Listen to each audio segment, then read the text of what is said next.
için doğru zaman, Türkiye yüzyılı için doğru an. কঠিন এক সময় পার করছেন তুরস্কের প্রেসিডেন্ট রিসেপ তাইয়েপ এরদোয়ান।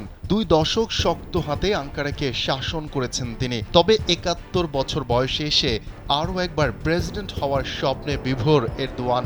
সেই স্বপ্ন বাস্তবায়নে করে যাচ্ছেন একের পর এক বিতর্কিত কর্মকাণ্ড।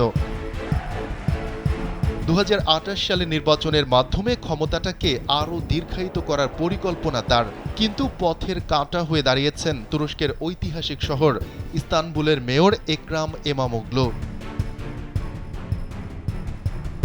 ইস্তানবুলের মেয়র নির্বাচনে 2 দফা এরদোয়ান সমর্থিত প্রার্থীকে বিশাল ব্যবধানে হারিয়েছেন এই ইমামোগ্লু। শেষমেশ ঘোষণা দেন এরপর প্রেসিডেন্ট পদে এরদোয়ানের বিপক্ষে দাঁড়াবেন জনপ্রিয় এই রাজনীতিবিদ, যে খবরে নড়ে চড়ে বসেন তুর্কি প্রেসিডেন্ট। ওই ঘোষণার কিছুদিনের মধ্যেই দুর্নীতি ও সন্ত্রাসবাদে জড়িত থাকার অভিযোগে গ্রেফতারের পর কারাগারে পাঠানো হয় ইমামোগ্লুকে।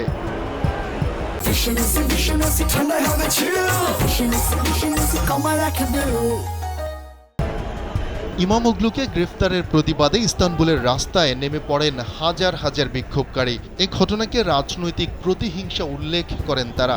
জানান ইমামোগ্লুকে মুক্তি না দেয়া পর্যন্ত চালিয়ে যাবেন এই আন্দোলন। স্থানীয় সময় বুধবার টানা 7ম দিনের মতো ইস্তানবুলের রাস্তায় বিক্ষোভ দেখিয়ে গেছেন আন্দোলনকারীরা। দিন দিন বাড়ছে এই বিক্ষোভের পরিসর। রাজধানী আঙ্কারা সহ তুরস্কের বিভিন্ন শহরেও ক্রমশ ছড়িয়ে পড়েছে বিক্ষোভের দাবানল। পরিস্থিতি যেদিকে যাচ্ছে তাকে অভ্যুত্থানের লক্ষণ বলে মনে করছেন অনেক বিশ্লেষক। ধারণা করা হচ্ছে এরদোয়ানের ক্ষমতায় থাকাটা এখন চ্যালেঞ্জের মুখে পড়ে যাচ্ছে। তবে বিশ্লেষকদের কেউ কেউ মনে করছেন ইমামোগ্লু ইস্যুতে এরদোয়ানের ওপর তেমন কোনো চাপ নেই। এই ইস্যুতে ইউরোপীয় ইউনিয়ন ও জাতিসংঘ ছাড়া তেমন উচ্চবাচ্য করছে না যুক্তরাষ্ট্র ও তার পশ্চিমা মিত্ররা। ফলে মনে হচ্ছে নড়বড়ে হয়ে যাওয়া এরদোয়ানের গতিটা এক প্রকার বাঁচিয়ে দিচ্ছেন মার্কিন প্রেসিডেন্ট ডোনাল্ড ট্রাম্প। বার্তা সংস্থা রয়টার্স বলছে, ন্যাটোভুক্ত দেশ হওয়ার পরেও রাশিয়ার সঙ্গে সুসম্পর্ক বজায় রেখেছিলেন এরদোয়ান। এজন্য বিগত বাইডেন প্রশাসন তার উপর ছিল কঠোর, কিন্তু সেই কঠোর অবস্থান থেকে সরে এসেছেন ডোনাল্ড ট্রাম্প।